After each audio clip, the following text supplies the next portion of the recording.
அண்ணா சுவாமி அழைக்கின்றாரே, நம்ம அண்ணா சுவாமி அழைக்கின்றாரே.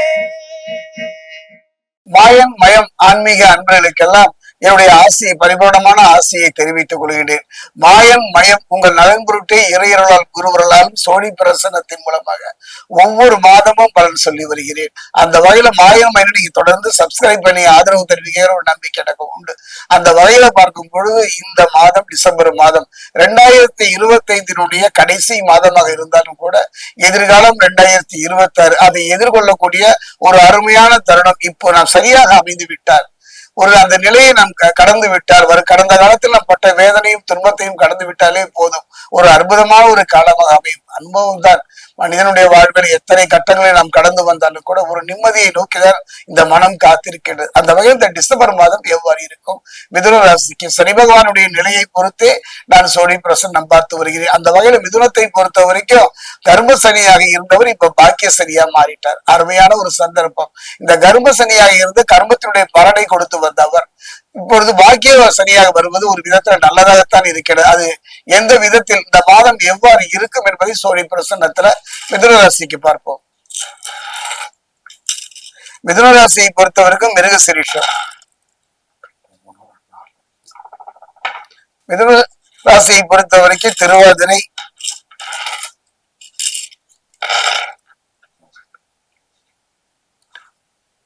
மிதுன ராசியை பொறுத்த வரைக்கும் புனர்பூசம் 1, 2, 3.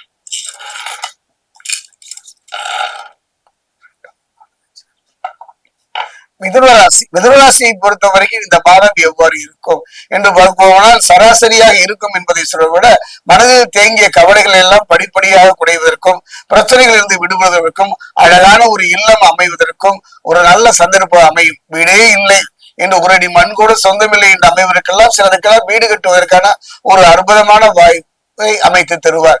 வீடு கட்டினால் மட்டும் போதுமா? அது இருக்கின்ற பிரச்சனைகளை படிப்படியாக குறைப்பதற்கான நல்ல சந்தர்ப்ப சூழ்நிலையை செவ்வாய் தருவார். அதே நேரம் பாத்தீங்கன்னா ஒரு முக்கியமான விஷயம் சொல்லும். மிதுனராசியை பொறுத்த வரைக்கும் தந்தை வழி சில ஆதாயங்களை பெறலாம். அதே விதத்தில் தந்தை வழியில சில பிரச்சனைகளை சந்திக்கக்கூடிய சூழ்நிலை இருக்கும். சில சில பாத்தீங்கன்னா தந்தையை விட்டு பிரிகின்ற சூழ்நிலை கூட இருக்கலாம். இந்த காலகட்டத்தை சற்று கவனமாக நிதானமா இவர் உலகத்துல நம்ம எதை பிரிந்தாலும் திரும்ப அடைந்து விடலாம். பெற்ற தாய் தந்தையை பிரிதல் என்பதெல்லாம் ஒரு வேதனையான ஒரு விஷயம் தானே. கவனமாக அனுசரித்து விட்டு கொடுத்து போவதன் மூலம் அந்த நிலையை மாற்றலாம். காரணம் சூரியனுடைய நிலைதான். அந்த வகையில பார்க்கும் பொழுது இதுவரை அனுபவித்து வந்த துன்பத்துக்கும் துயரத்துக்கும் ஒரு மாற்றம் ஏற்படும். சிலருக்கெல்லாம் வெளிநாடு யோகம் கிட்டும். மதில் மேல் புனையாக திகைத்து நின்ற வாழ்வு ஒரு தெளிவான முடிவு எடுக்கக்கூடிய ஒரு நல்ல சந்தர்ப்பமாக அமையும். குறிப்பா பாத்தீங்கன்னா இது மட்டும்தான் நான் சொல்ல போறேன். இந்த மாசம் எதிர்காலம் பற்றிய அச்சம் மகளும் இது ஒன்று போறாத. எதிர்காலத்தை நீ என்ன செய்ய போகின்றோம், நம் வாழ்வு எவ்வாறு இருக்கும் என்றெல்லாம் கலங்கி இருப்பார்கள். சிலருக்கெல்லாம் பாத்தீங்கன்னா திருமண வாழ்வை பொறுத்த வரைக்கும் ஒரு கேள்விக்குறியாகவே அமைந்திருக்கும். அந்த நிலை ஆச்சரியக்குறியாக மாறுவதற்கான சூழ்நிலை அமையும். எதிர்பாராத வெற்றி கிடைக்கும். தொழில வாழ்க்கையில சூரியனும் சனியும் பாக்கியஸ்தானத்தில் இருப்பதனால யோகம் உண்டு, கவலைப்பட வேண்டாம். அதே நேரத்துல பாத்தீங்கன்னா ஆரோக்கியத்துல கொஞ்சம் கவனமா இருங்க. அதிக அலைச்சல் தொழில் ரீதியாக இருக்கலாம். அதாவது மன சங்கடங்கள் சிலரால் ஏற்படக்கூடிய சூழ்நிலை இருப்பதனால பேசும்பொழுது சற்று கவனமாக நிதானமாக பேசுங்கள்.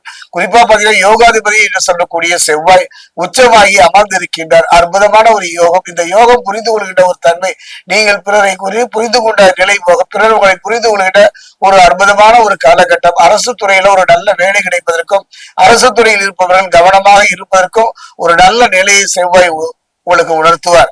குறிப்பா பாத்தீங்கன்னா வீடு மனை வாங்கும் முயற்சியில லாபகரமாக முடியும். அதைத்தான் செவ்வாய் இந்த தருணத்திலே உங்களுக்கு தந்தருள்வார். குறிப்பா பாத்தீங்கன்னா சனி ஒருவரை தவிர நான் சொன்னேன், மிதுனராசியை பொறுத்த வரைக்கும் கர்ம சனி பாக்கிய சனியாக வருகிறார். சனி ஒருவரை தவிர மற்ற கிரகங்கள் நன்மை செய்ய தயங்குகின்றன. அந்த வகையை பார்க்கும் வரைக்கும் பாத்தீங்கன்னா இவன் கொடுத்தால் இவன் தருப்பான் என்பதை போல அற்புதமான ஒரு யோக நிலையை சனி தருவார். சனி பகவான மிதுனராசி எந்த காலத்திலுமே பலன் அனுபவிக்க முடியாது.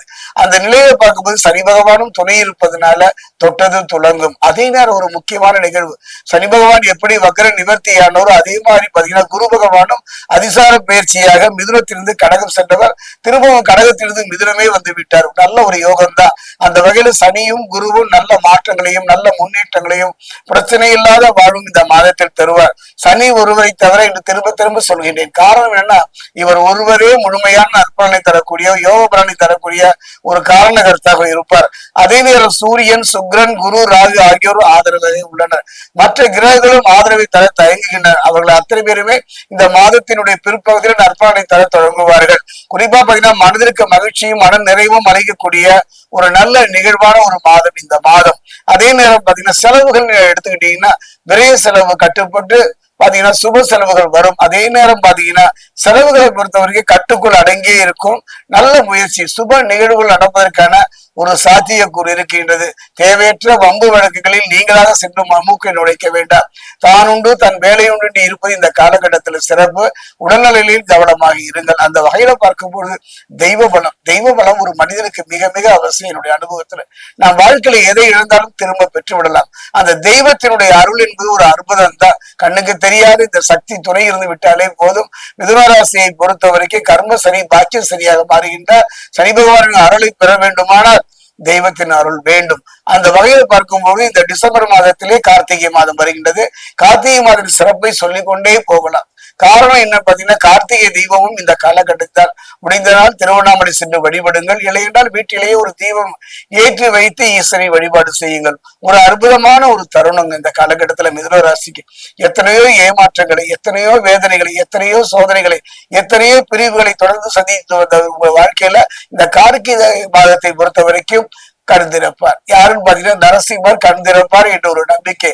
அதுவும் சோளிங்கரில் இருக்கக்கூடிய அற்புதமான அந்த நரசிம்மர் கண் திறந்து பார்க்கின்ற ஒரு அற்புதமான நிலை. ஒரு முறை சோளிங்கர் சென்று நரசிம்மரை மனமுருக பிரார்த்தனை செய்து பாருங்கள். அவருடைய அருள் மட்டும் கிடைத்து விட்டால் இழந்ததை திரும்ப பெறுவதோடு நிம்மதியான ஒரு வாழ்வு, கடந்த காலத்தினுடைய இழப்புகளை ஈடு செய்கின்ற வகையில எதிர்காலத்துல பயம் இல்லாமல் வாழலாம்.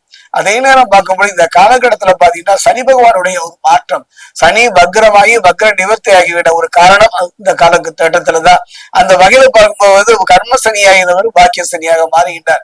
நான் அடிக்கடி சொல்லுவேன், திருத்தணி சென்று திரும்பி வந்தால் ஒரு திருப்பம் ஏற்படும் என்பதை போல திருத்தணி முருகன் மட்டுமல்ல, அங்கு அருகே இருக்கக்கூடிய சனி பகவான் சபாத சனீஸ்வரர், அந்த ஆலயம் சென்று ஒரு தேங்காயை வாங்கி இரண்டாக உடைத்து அதற்கு நீரை வெளியேற்றி உள்ள நல்லெண்ணெயை ஊற்றி தீபம் ஏற்றி சனி பகவானை வழிபடுவது அற்புதமான யோக பலனை தரும்.